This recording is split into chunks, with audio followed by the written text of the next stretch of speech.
Today we're going to talk about the top 5 things that we think that you should do when getting your bedroom ready for a foster child.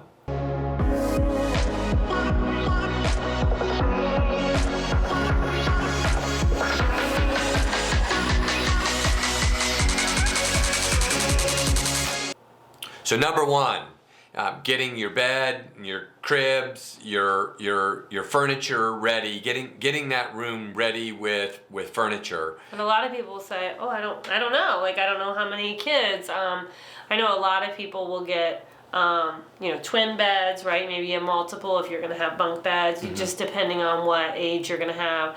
Have those ready. Have a crib ready. If you're not sure you're going to take a baby, maybe the crib is like easy to set up. Most cribs Right. are, so you could have it like, ready if Right. they call. And these are things that you've already determined your age group, Mm-hmm. so you should have a good idea of what you're going to need. But think about, like when you take care of a dresser, babies are going to need way less dresser space than a teenager will, and so on and so forth. If you have a closet, they can hang stuff, but maybe Right. smaller dressers for like their underwear and stuff. But I do know that there's a lot of organizations that want your license. I'm in a lot of groups on Facebook and social media that, hey, we just got licensed. Anybody have a twin bed that they're getting rid of? And people are willing to donate that, or cribs, or baby equipment. So utilize your resources and build up your village.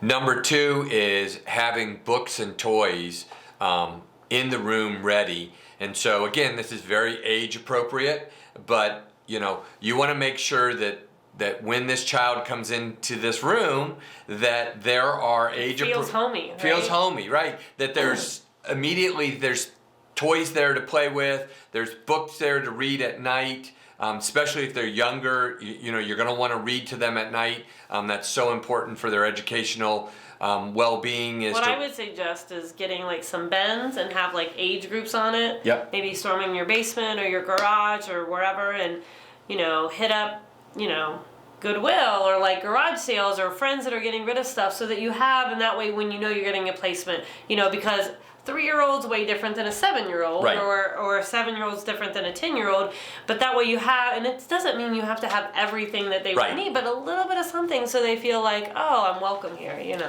The next tip is to make sure that you safety proof the room. And again, this is very age appropriate, but safety proof isn't just putting the little things in the plugs. Mm-hmm. It's things like night lights.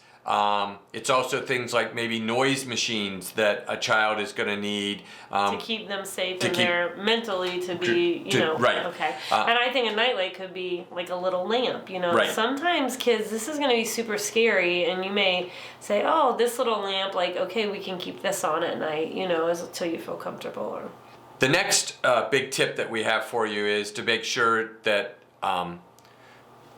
besides safety proofing the room, but make sure your smoke detectors are working, make sure that there's an evacuation plan, make sure that you have something in place to help a child know if something happens, where they should go. And again, if they're an infant, they're not going to go anywhere, but if there's a toddler, helping them navigate where your room is and things of that nature. Safety also might be that if you're on a second floor, that you're going to put a baby gate at the top of the steps in case they wander out at night.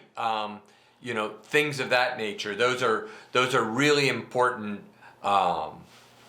things that you need to do to make sure. I think the 5th one's good because it's just keeping in mind that it doesn't need to be perfect, right? Like, you having these basic things may be more than what they came from. So right. Making sure that you have a bed with sheets and a comforter and blankets and a pillow. They may not have had all that, so don't put pressure on you, like that it has to be like decorated, perfectly and all that, but just keep it kind of neutral if you don't know the gender, but just making sure you have those things right. and that it feels like a homey, safe space will be sufficient. Don't put right. pressure on yourself, but just right. these few things I think will make a huge difference. And the thing to remember is sometimes these kids are coming where they've slept on the couch or they've slept on the floor. They don't even have a bed. They don't have a dresser. They don't necessarily have toys.